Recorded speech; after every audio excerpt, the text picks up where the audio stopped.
আজকে আমরা হালুয়া পিঠা বানাবো, তার জন্য এখন হালুয়া রেডি করছি। এখানে আমি আটা ভেজে বাদাম, খেজুর আর গুড় মিশিয়ে নিয়েছি। এখন দুধটা ঢেলে দেব।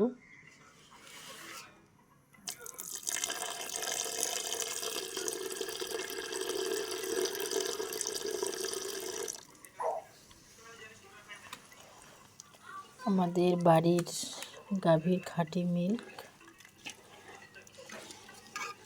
আরও দাও।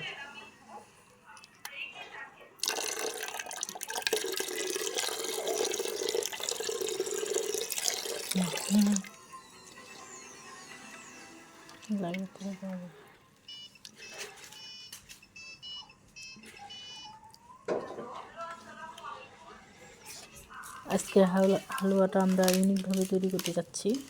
এখানে বাদাম দিচ্ছি, খেজুর দিচ্ছি, দুধ দিচ্ছি, গুড়, অল্প চিনি লাগবে, মিষ্টি কম হবে তাই জন্য।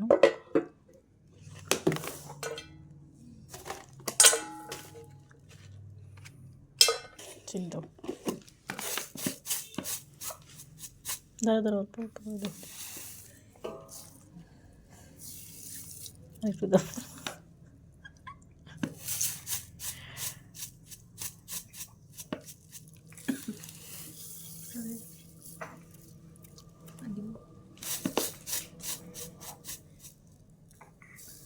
গুড় পুরোটা দিছেন?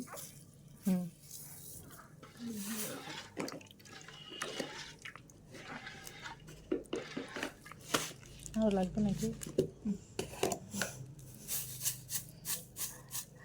মিষ্টি বেশি হয়ে গেলে আবার খাওয়া হবে না।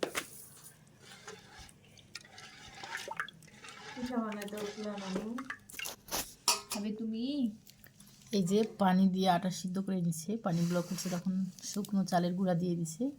দেওয়ার পর আটাটাকে এভাবে খামির করছে, খামিরটা সুন্দর করে দিয়ে এভাবে লেচি কাটে নিচ্ছে।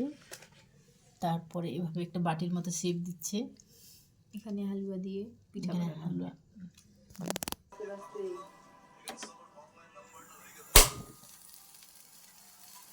চুলাটা জ্বালিয়ে নিলাম।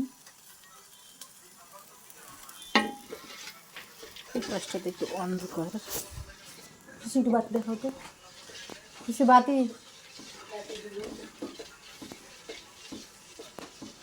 ক্লাস মিস করলে বাকি নাম্বার দিলে তো বলে দিবি কি আমার নাম্বার দিয়ে বন্ধু এটাই বলি।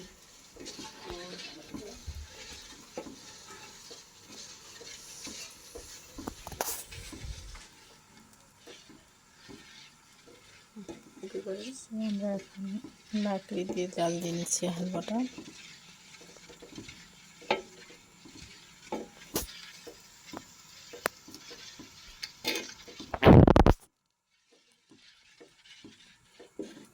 অফ করেন, একটু পরে দিবেন ফোনটা চার্জ।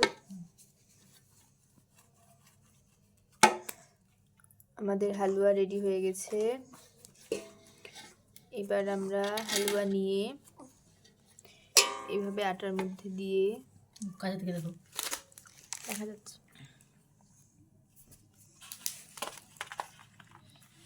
মুখগুলো মুড়ে দিতে হবে। কাছে থেকে বিসমিল্লাহ।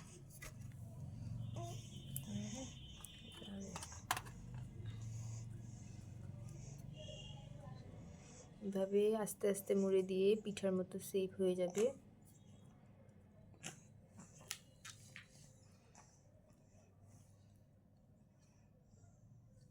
মাকে যেন খালি হাতটা দেখাবে।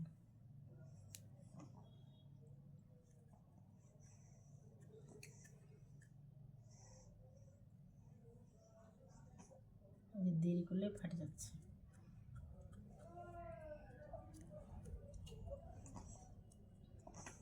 একটু ডিজাইন করে দেন, নকশা করে।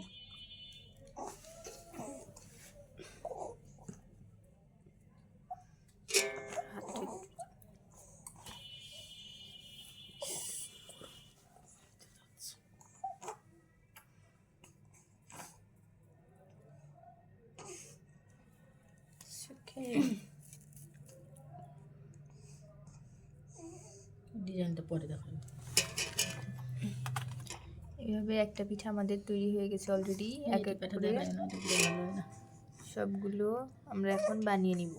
আগে মূর্তি আমি যে বললাম যে আমার যে দোয়া আর সে আমাকে ডাকছে ওই জন্য আমি আসছি। আর ঈদের ছুটি কাল বেতরে শেষ। তো তখন আর কি অধিক এই তখন কয়েকটা কথা বলে দেয় আর কি। আমাদের এখানে আর কি হচ্ছিল মিটিং, আর ফ্রি ঘর দিবে তখন ইউনো স্যার আসছিল আর আমাদের সমাজসেবার অফিসার। তখন আমি কিন্তু বলছি যে